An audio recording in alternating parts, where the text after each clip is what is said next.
Okay, so the God Complex wasn't about the Time Lord Victorious. Oh well. Praise him! Is he here?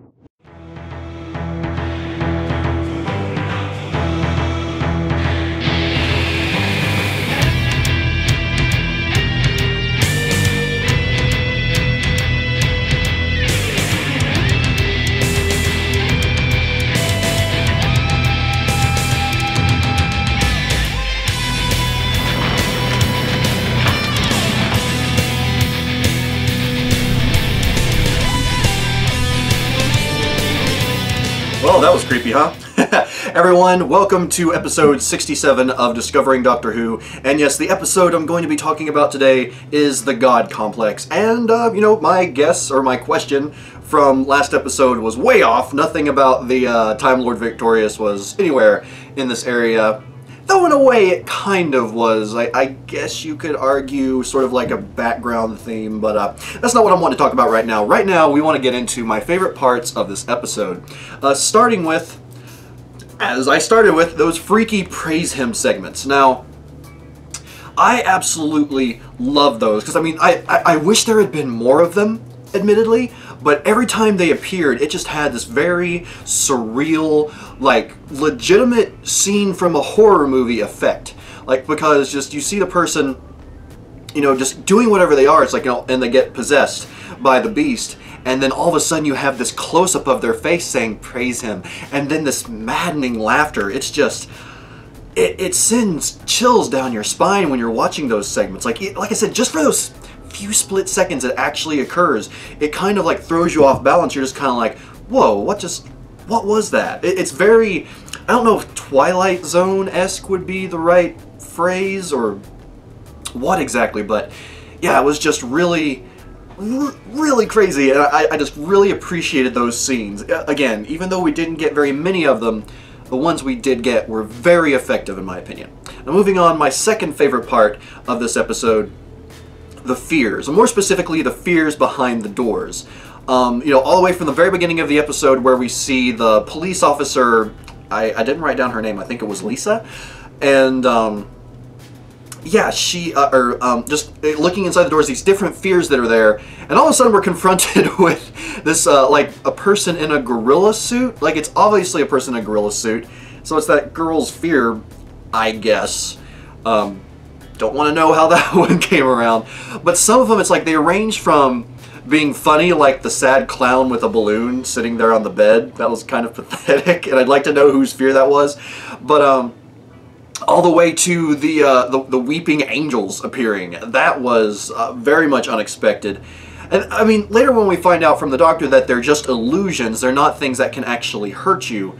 That obviously took a little bit away from the fear of them, but at the same time, just the whole concept of everyone has their own room. Everyone has their room where their greatest fear lies. Which, that's going to bring me to a question near the end of this video, but I won't touch on that yet. But yeah, just that whole concept, I absolutely love that. Moving on, my third favorite part of this episode. I guess this is kind of jumping ahead, but it's basically, it feeds on faith. The whole idea that this creature feeds on the faith of, the people that are around. Because obviously, I mean, before it's like we think it feeds on fear, which was the obvious, go-to, especially since these rooms contain the different fears. But the idea that it feeds on faith, that just completely threw things around, especially once we get the revelation that, while we don't get any obvious indicators from some of the characters, like the first guy, I don't remember his name at all, but the first guy to get taken out of the group is like, he has faith in luck. Like, luck is his god, so to speak. So he has faith in that. The second guy that dies, he had faith in science and logic, basically. And then Rita has her faith in, well, her faith. I want to say she was Muslim. I don't know if, I can't remember if that's exactly right or not. But basically there's that, and that's what the creature feeds upon. And then down to those final, well, the final moments before you know, the final segment of the episode where the Doctor has to break Amy's faith in him because otherwise this beast is going to feed upon her. That was just such a very emotional segment, and it part of me wonders whether the Doctor might have been lying a bit to break Amy's faith in him, because I mean obviously it's like if he didn't, she was going to die. So actually I guess that's sort of a preemptive question. Did he lie about that to break her faith, or was he being completely honest? So that I mean I don't know, it just seems strange to me that he would say all of that to someone that he legitimately cares about and loves when, you know, it's sort of just like a one-time thing. Like, you know, how many other creatures are going to feed on faith? So I don't know, it almost feels like he might have been lying. I mean, it's been established, especially throughout this series, that the Doctor lies. So yeah, curious to see, or probably won't ever get a question, or get an answer to that, but I am curious whether or not he lied to her in that segment. And real quick to go back to the fears, one thing that I forgot to mention, and it's another freaky part, but the first guy that, you know, we go into his room, and it's all those dummies sitting at the tables. Oh my god. Now, you know, marionettes in general, they don't scare me in the same way that, you know, blank face dolls and theater masks and stuff like that do. But that scene was just terrifying. Like, to go from this, like, you know, really weird scene where they're just all like, mang, mang, mang, mang, mang, mang, mang, mang, and then all of a sudden they're silent and looking around and watching the people as they come in. Ah, so freaky. But yeah, I meant to talk about that earlier, but anyway. So moving on from there, my fourth favorite part about this episode was the people. And I know I don't really say that often, because it often feels like in a lot of these episodes that the people, like any of the extras, are basically just throwaway people. We don't really learn anything about them, and if we do, I don't really feel any connection. For some reason, at least for me, the extra characters, with the exception of perhaps the guy that, you know, had his faith in luck, since we knew him for all of maybe like 5 minutes before he kicked the bucket. I don't know, just like the extras in this episode all just, I felt like, even though we learned very little about them, that, you know, they were interesting characters, they were intriguing characters. The nerdy one, the second one that dies, like, you know, he managed to get rid of a stammer that came back all of a sudden partway through the episode before he, you know, finally kicked the bucket. Just like, you know, these little intricate things. Well, and I mean, especially Rita. Rita was my favorite, definitely, of these extras. And then that scene where it's like she goes into her room and it's her father, like, yelling at her. And, I mean, we don't get much information from that other than just, like, I don't know, it's like, you know, she's just maybe always been trying to please him, or she's afraid of disappointing him, or him not approving of her. It's hard to say. I mean, you know, there's a lot of different things you could pull from that. But I just, these little intricate things about these characters made them more interesting than probably any of the extras from previous episodes, at least in the Matt Smith era, possibly in Doctor Who in general. But yeah, I just found them to be really intriguing. So yeah, there you go. Moving on, my fifth favorite part of the episode was the Beast. And just mostly for the simple reason that I liked the practical effects that they used for the Beast.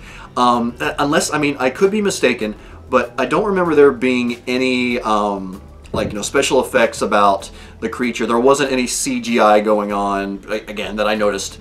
But it was a costume, and a really well-made costume, in my opinion. I thought that the costume for the Beast was very reminiscent of, you know, some of the classic horror movies. That, you know, because the costume, the person in the costume was actually there, you know, there was that visceral feeling, that was that feeling of a presence actually being there and something to fear. Now, while the design itself wasn't scary, it was interesting, not scary. yeah, just overall, I like that. I like the design and just the overall sort of little mythos of the beast that we get. Now, finally, my sixth and final, I said finally too much, anyway, the very last favorite part of this episode is the saying goodbye for now. I say for now in parentheses because even though the Doctor, is basically saying goodbye to Amy and Rory with this brand new house and this new car that Rory really loved, supposedly he's leaving because he doesn't, he doesn't want them to die, because if they're around him too long, he's worried they're going to die. Completely understandable. I don't for a second believe that's going to be the last time we see them in Doctor Who, let alone this season. There's still a few episodes left, and I'm pretty sure they're going to be in at least one more of them, if not two. But yeah, just I really liked that final segment, and it was sort of sad in a way. It was funny. It was happy because of the things that he gave them, especially with Rory and his car. But then it's like, just the idea that he might be leaving them for good. That is admittedly kind of sad. The thought of that with the pawns being such a major part of the show, these last two seasons. But yeah, that's my final favorite part of the episode. Not the biggest. I would say probably my biggest favorite part were those freaky praise him sequences. Close second would be the fears. But yeah, overall, as far as my favorite parts about it, they're pretty darn strong. Now, as for my annoyances, or should I say annoyance, because there's only one this time. My annoyance with the episode was that I honestly think that the Beast should have remained mysterious for a bit longer. It should have sort of been held out until maybe the final scenes, like as it finally comes in to try and take Amy, and then we finally see it and there's the big dramatic reveal.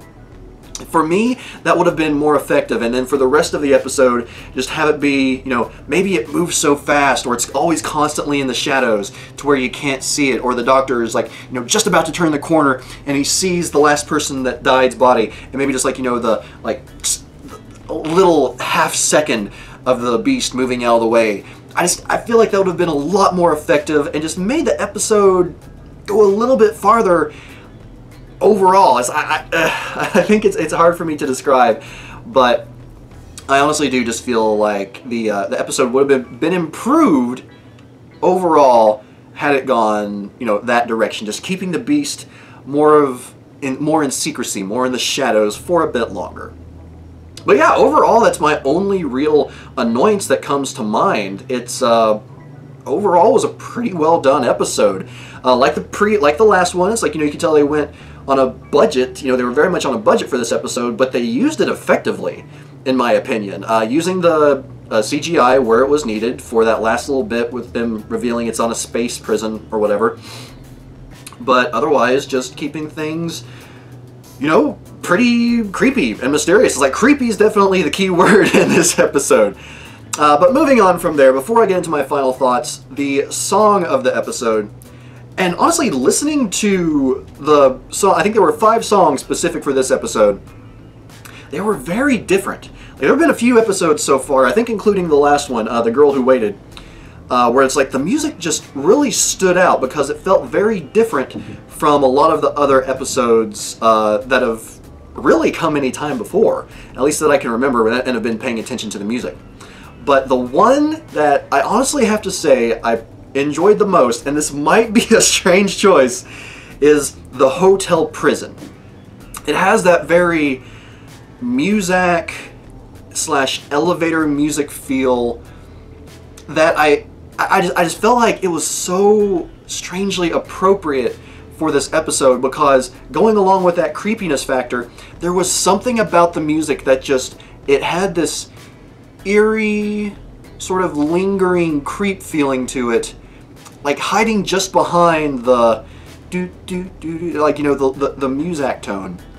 I feel like there was another layer to it that just sort of like gives you this, or at least gave me that sort of uneasy feeling. That's really hard to describe, but yeah, I definitely want to know what your all's favorite songs from this episode were, if you have any.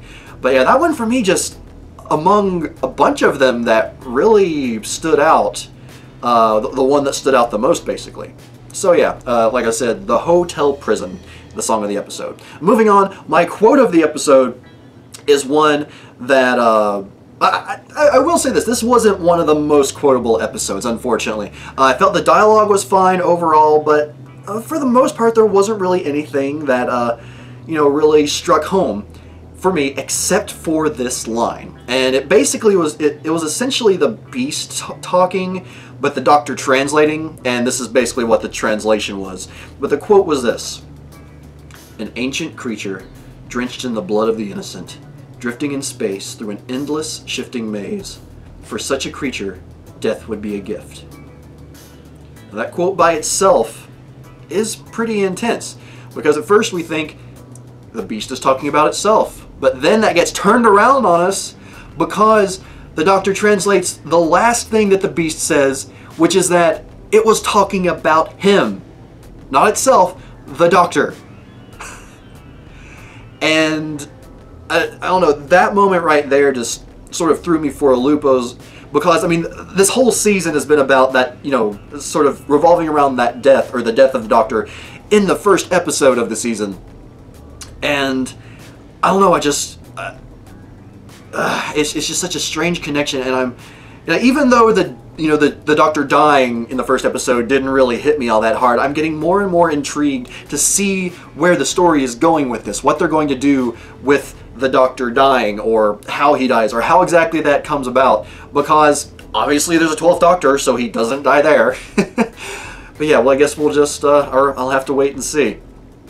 Now, as for my final thoughts about this episode, I really did enjoy it. Although I had my annoyance with it, it was basically, that one I would definitely say is more of a nitpick than anything, because just the episode as a whole, they did a really good job with the acting, did a really good job with the practical effects they used. I mean, excellent use of music and creepiness.